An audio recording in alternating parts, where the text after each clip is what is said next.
बहू, जच्चा के कमरे में मत जाना। बहू, आज क्या तू धीरे धीरे काम कर रही है? पता है ना, आज बड़ी बहू के पोते की छठी है। क्यों सुनने सुनाने के काम कर रही है? अगर घर वाले ही देर से जाएंगे तो लोगों को चार बातें सुनाने का मौका मिल जाएगा। माँ जी, अभी 2 बजे हैं और जेठानी जी ने 4 बजे का समय दिया है। 4 बजे का समय दिया है तो समझो 5 बजे से पहले छठी की रस्म शुरू होने वाली नहीं। जब सभी औरतें इकट्ठा होंगी तभी तो शहर के गीत गाए जाएंगे। अरे वह सब बाहर वाली हैं, तू तो घर की है, तुझे तो पहले पहुंचना चाहिए। माँ, यह आप कह रही हो, लेकिन दीदी ने तो एक बार भी मुझे जल्दी आने के लिए नहीं कहा। वैसे भी आपको सब पता है, तो क्यों मेरा मुंह खुलवाती हो? मैं तो कहने भर की देवरानी हूँ, बाकी वहाँ जाकर मुझे सबसे पीछे ही बैठना है। दीदी की बहुत सहेलियाँ हैं, काम खत्म होने के बाद वह मुझे झूठे से भी थोड़ी देर रुकने के लिए नहीं कहेंगी। क्या बहू, तू पुराने किस्से लेकर बैठ गई?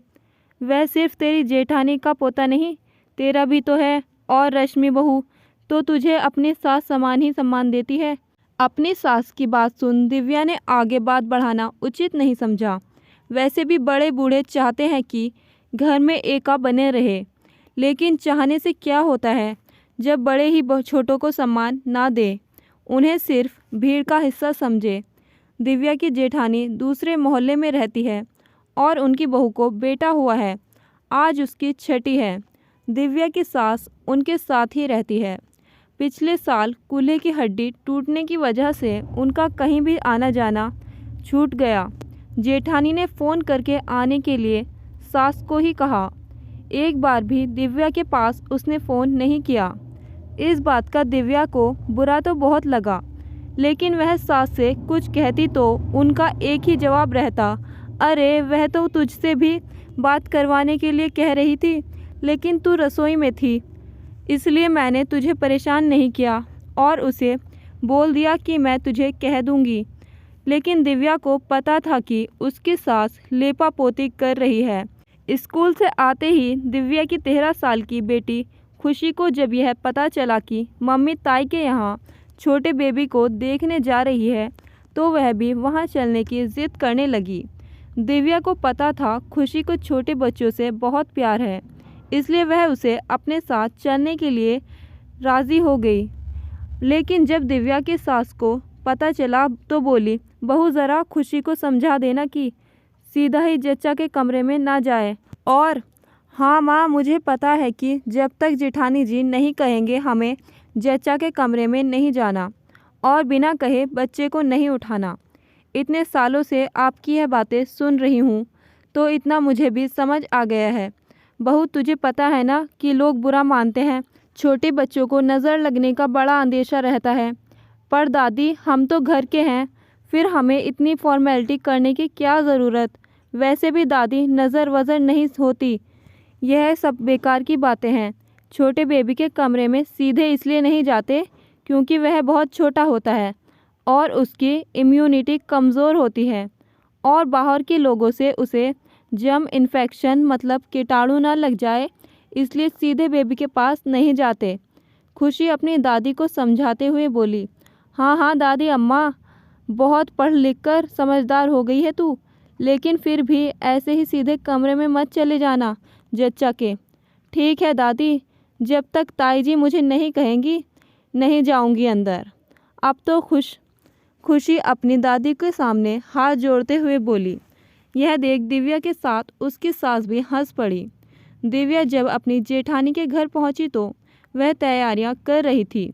दिव्या बोली, दीदी जच्चा बच्चा कैसे हैं? भगवान की दया से दोनों अच्छे हैं। कुछ काम हो तो बताइए, मैं करवा देती हूँ। अरे नहीं नहीं, सब तैयारियां हैं, बस तुम बैठो, पड़ोस की औरतें आ जाएंगी तो सोहर गीत शुरू करेंगे। ताई जी, बेबी क्या कर रहा है? कैसा दिखता है वो? बेटा, वह तो अभी दूध पीकर सोया है और इतने छोटे बच्चे का कहाँ पता चलता है, वैसे तेरे भैया जैसा ही लगता है। तभी गले मोहल्ले की औरतों ने आना शुरू कर दिया और सोहर गीत के साथ साथ छठी की रस्म शुरू हो गई। इस सब में 1-1.5 घंटा यूं ही बीत गया।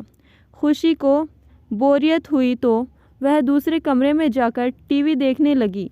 मन तो उसका छोटी बेबी के पास जाने का कर रहा था, लेकिन जब भी उसने ताई जी से वहाँ जाने के बारे में बात की तो कभी बेबी के सोने की कहकर, तो कभी भाभी तैयार हो रही हैं और कभी रस्मों का नाम। खुशी की ताई टाल मटोल करती रही। 2 घंटे बाद सभी औरतें गा बजा और चाय पीकर चली गई। दिव्या की जेठानी उससे 1-2 बात करने के बाद बोली, अच्छा दिव्या, ज़रा मैं देख कर आऊँ, पोता बहू को परेशान तो नहीं कर रहा। और हाँ, जब तुम जाओ तो माँ के लिए यह गोंद के लड्डू ले जाना। दिव्या की जेठानी को अपनी बहू के कमरे में घुसे लगभग 15 मिनट हो चुके थे। मम्मी, ताई जी बाहर नहीं आ रही, क्या मैं जाऊँ अंदर? नहीं बेटा, पता है ना तुझे दादी ने क्या कहा था। लेकिन मम्मी, अब तो हमें यहाँ आए बहुत देर हो गई। वैसे भी हम कोई गैर थोड़ी ना है जो इतनी फॉर्मेलिटी करनी पड़ रही है। दिव्या को खुद समझ नहीं आ रहा था कि उसे कैसे समझाए। गैर नहीं तो अपने भी तो नहीं समझा जेठानी जी ने, वरना वह दोनों माँ बेटी इतनी देर से आई हुई हैं। एक बार अंदर चलकर पोते को गोद में ले, उसमें व बाकी आस पड़ोस की औरतों में क्या फ़र्क किया जेठानी जी ने। वह भी जब से आई है ड्राइंग रूम में बैठी थी और बाकी औरतें भी वहीं बैठकर चली गई। मुझे नहीं, कम से कम खुशी को तो उस छोटे बच्चे को देखने के लिए कह सकती थी। कितनी बार अपनी ताई से उसे देखने के लिए कह चुकी थी, लेकिन हर बार उसे टाल मटोल कर दिया। क्या एक बच्चा दूसरे बच्चे को नज़र लगाएगा? कैसी मानसिकता है ये, जो सालों साल से चलती आ रही है। बहुत देर इंतज़ार करने के बाद दिव्या ने खुशी से कहा, बेटा चलो, बहुत देर हो गई है। वैसे भी पापा आने वाले हैं और तुम्हारे ट्यूशन का टाइम हो चुका है। लेकिन मम्मी, बेबी को तो बेटा लगता है बेबी सो गया होगा, उसे डिस्टर्ब करना ठीक नहीं। संडे को पापा के साथ आकर बेबी से मिल लेना। दिव्या ने कह तो दिया, लेकिन मन ही मन सोचने लगी, संडे तक कुछ बदलने वाला नहीं।